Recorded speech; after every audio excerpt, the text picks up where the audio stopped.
Renting is throwing money away. You've heard this approximately 10,000 times from your parents, your coworkers, that guy at the barbecue who just bought a house and won't shut up about it, and roughly half the financial advice on the internet. It's treated as gospel truth, as obvious and unquestionable as the sun rising in the east. Buying builds wealth. Renting builds nothing. Case closed. Move along. Except here's the thing. That statement, repeated with such confidence by so many people, is mathematically incomplete at best and completely wrong at worst. And the fact that most Americans believe it without question has probably cost them collectively trillions of dollars in suboptimal financial decisions over the past several decades. Let me be clear about what I'm not saying. I'm not saying buying a home is always stupid. I'm not saying renting is always better. What I am saying is that the decision between buying and renting is one of the most complex financial calculations you'll ever make, and reducing it to a bumper sticker slogan about throwing money away is exactly how people end up house poor, equity rich, and wondering why they can't afford to live their actual lives. So let's actually do the math. The real math. The uncomfortable math that nobody explains because it doesn't fit neatly into a 30-second commercial for mortgage lenders. The median home price in the United States right now sits around $405,000 to $410,000, depending on which data source you trust. Let's use $400,000 because it makes the math cleaner and is conservative. The average 30-year fixed mortgage rate as of late 2025 is hovering around 6% to 6.5%, which is actually lower than the 7% peaks we saw in 2023, but dramatically higher than the 2.96% dream rates of 2021 that spoiled an entire generation of home buyers. Let's say you're buying this $400,000 median home with a 20% down payment. That's $80,000 you need in cash just to walk in the door. The remaining $320,000 gets financed at 6% for 30 years. Your monthly principal and interest payment comes to approximately $1,919. Not terrible, right? But wait. Your monthly payment is not $1,919. That number is a fiction designed to make you feel better at the closing table. Let's add in property taxes, which average around 1.1% of home value nationally. That's $4,400 per year, or about $367 per month. Then there's homeowners insurance, averaging around $1,500 to $2,000 per year, depending on location. So let's call it $150 per month. And if your down payment was less than 20%, you're also paying PMI, which stands for Private Mortgage Insurance. This is basically a fee you pay to protect the lender in case you default. It's insurance that benefits someone else, but comes out of your pocket. Lovely. So your actual monthly payment for this $400,000 home is closer to $2,436. But we're not done. Not even close. Houses break. Roofs leak. HVAC systems die. Water heaters explode at 2 a.m. right before you have to host Thanksgiving. The general rule of thumb is to budget 1% to 2% of your home's value annually for maintenance and repairs. On a $400,000 home, that's $4,000 to $8,000 per year. Let's be optimistic and say $5,000, which works out to about $417 per month that you should be setting aside for the inevitable catastrophes. Now we're at roughly $2,853 per month in total housing costs.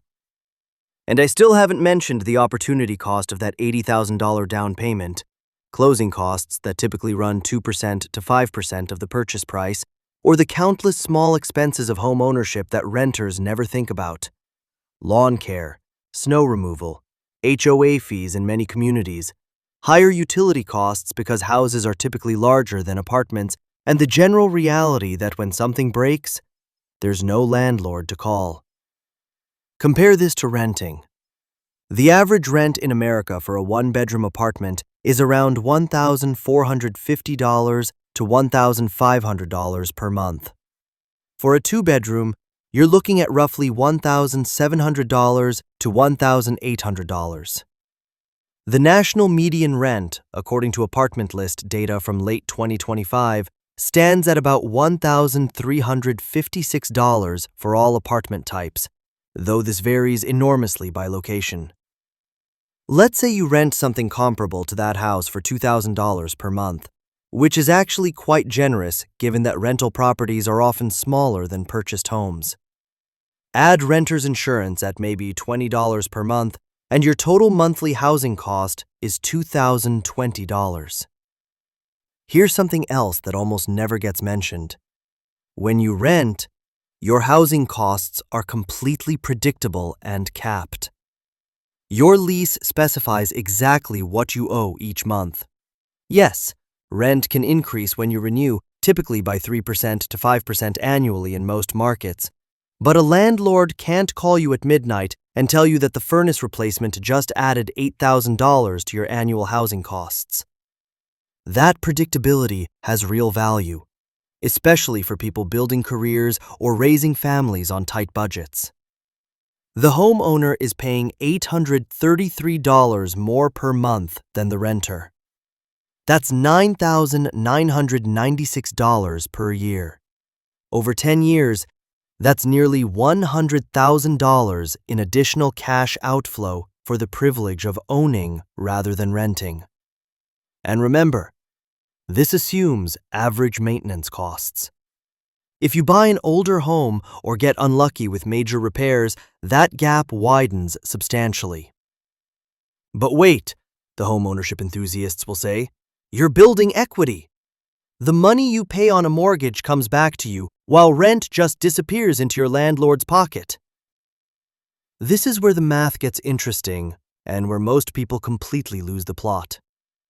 Yes, part of your mortgage payment goes toward principal, which is the actual amount you borrowed. This does reduce your loan balance and increase your equity, which is just a fancy word for the portion of the home you actually own.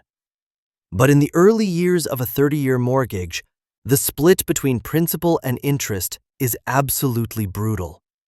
In your first year of payments on that $320,000 loan at 6%, you'll pay about $23,028 total. Of that, roughly $19,100 goes to interest, which is money that benefits the bank and never comes back to you. Only about $3,928 goes to principal. So out of every dollar you spend on your mortgage payment in year one, roughly 83 cents is thrown away to the bank, and only 17 cents builds equity. Thrown away to the bank. Just like rent is thrown away to a landlord, except the landlord charges you less. The equity picture improves over time as amortization, which is how loans get paid down, gradually shifts more of each payment toward principal. By year 15, about half your payment is going to principal. By year 25, you're mostly paying principal. But most Americans don't stay in their homes for 30 years. The average tenure in a home is about 10 to 13 years. Many people move much sooner than that. Let's run the numbers on a 7-year timeline, since that's roughly the median time people stay in a home. Over 7 years, our homeowner pays approximately $239,568 in total mortgage payments. Of that, about $101,000 goes to principal, and $138,568 goes to interest. They've also paid roughly $30,800 in property taxes, $10,500 in insurance, and let's say $35,000 in maintenance. Their total out-of-pocket housing costs over 7 years are approximately $315,868. Now they want to sell. They've built about $101,000 in equity from principal payments. If the home appreciated at the historical average of around 4% annually, it's now worth approximately $526,000. Their equity from appreciation is about $126,000. Total equity is roughly $227,000. But wait, they need to pay selling costs, which typically run 8% to 10% of the sale price when you include real estate agent commissions, closing costs, repairs, staging, and all the other expenses. Let's call it $47,000. Net equity after selling, approximately $180,000. Total spent on housing, $315,868. Net housing cost over 7 years, $135,868. Monthly net cost, $1,618. Now the renter. Over those same 7 years at $2,000 per month, increasing at 3% annually for rent inflation, they pay approximately $184,000 in total rent. But remember, they never spent that $80,000 down payment. If they invested it in the stock market at a conservative 7% average annual return, it grew to about $128,500. They were also saving roughly $800 per month compared to the homeowner's total costs. If they invested half of those savings, another $33,600 over 7 years growing at 7%, that becomes roughly $42,000. Total housing cost for renter, $184,000. Investment gains, approximately $70,500. Net housing cost, $113,500. Monthly net cost, $1,351. In this scenario, the renter comes out $22,368 ahead of the homeowner over 7 years. And they had dramatically more flexibility, never had to stress about a leaky roof, could have moved for a better job opportunity without the friction of selling a home, and didn't have $80,000 locked up in a single illiquid asset that they couldn't touch without taking on debt or selling. But here's where it gets even more interesting. Let's say the homeowner encounters what's actually pretty common: a major unexpected expense. Maybe the HVAC system dies in year 3, costing $12,000 to replace. Or there's foundation work needed. Or the neighborhood school district gets redistricted and property values take a hit. Any of these scenarios, which happen to real homeowners all the time, dramatically swing the math further toward renting. Conversely, let's say home prices go up 8% per year instead of 4%. That's not impossible. It happened during the COVID housing boom of 2020 to 2022, when prices surged nearly 40% in just 2 years. In that scenario, the homeowner builds significantly more equity through appreciation, and buying wins handily. The problem is, you can't predict which scenario you'll get. Real estate markets are notoriously cyclical and local. The person who bought in Phoenix in 2006 experienced something radically different than someone who bought in Austin in 2015. Now, before the homeowners start throwing things at their screens, let me acknowledge several important caveats. First, these numbers are highly sensitive to assumptions. If home prices appreciate at 6% instead of 4%, buying wins. If the stock market returns 5% instead of 7%, buying wins. If you stay 15 years instead of 7, buying wins.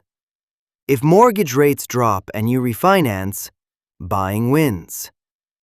The point isn't that renting is always better. The point is that buying isn't automatically better either. Second, there are tax benefits to home ownership that I've largely ignored. Mortgage interest is tax deductible if you itemize your deductions. However, since the standard deduction nearly doubled in 2018 to around $14,600 for single filers and $29,200 for married couples filing jointly in 2024, far fewer homeowners actually benefit from itemizing. Most middle-class homeowners take the standard deduction, making the mortgage interest deduction worthless to them. So those tax benefits are often overstated. Third, homes are a form of forced savings. Many people who would blow their money on random purchases instead build equity through their mortgage payment. There's real psychological value in this, even if it's not financially optimal. Fourth, there are non-financial benefits to home ownership. Stability, the freedom to renovate and customize, a sense of roots and community, not having to deal with landlords, security of tenure. These things have genuine value that can't be captured in a spreadsheet. But here's what drives me crazy. These nuances are never part of the conversation.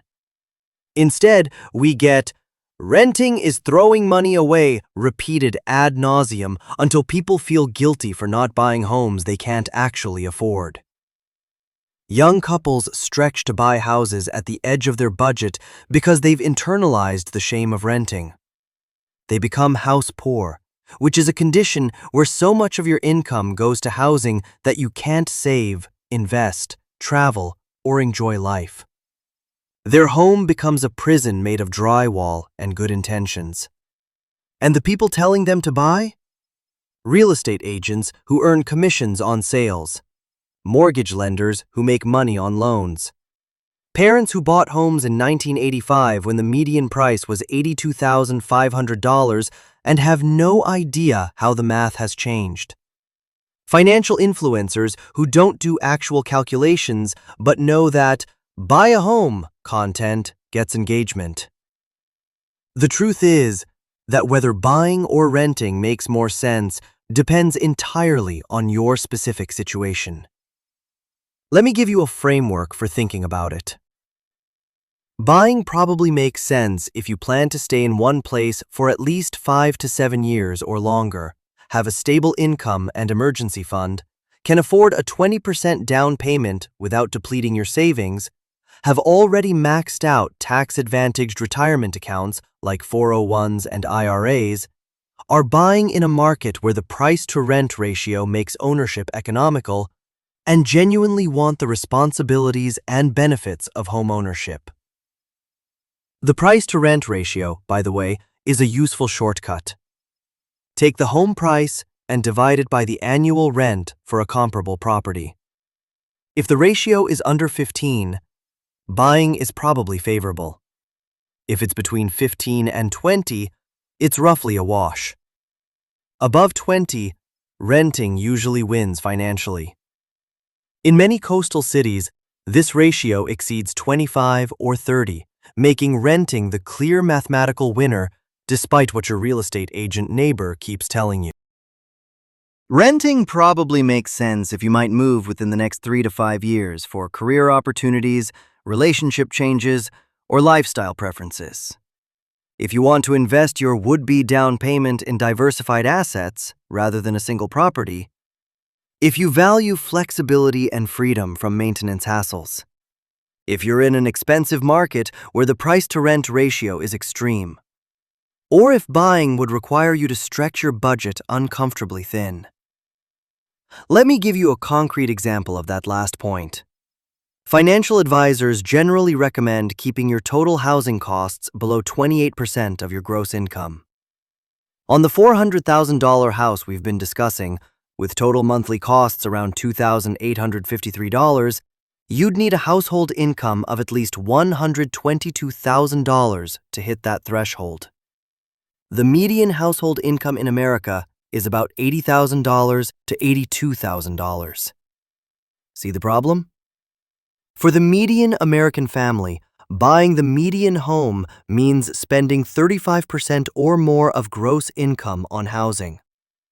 That's a recipe for financial stress, inadequate retirement savings, and perpetual anxiety about money. The renter paying $2,000 for comparable housing at that same $80,000 income is spending 30% of gross income on housing. Still high, but more manageable. And crucially, they're not one major repair away from financial catastrophe. There's also a hybrid approach that sophisticated investors use. Rent where you live and buy investment properties elsewhere.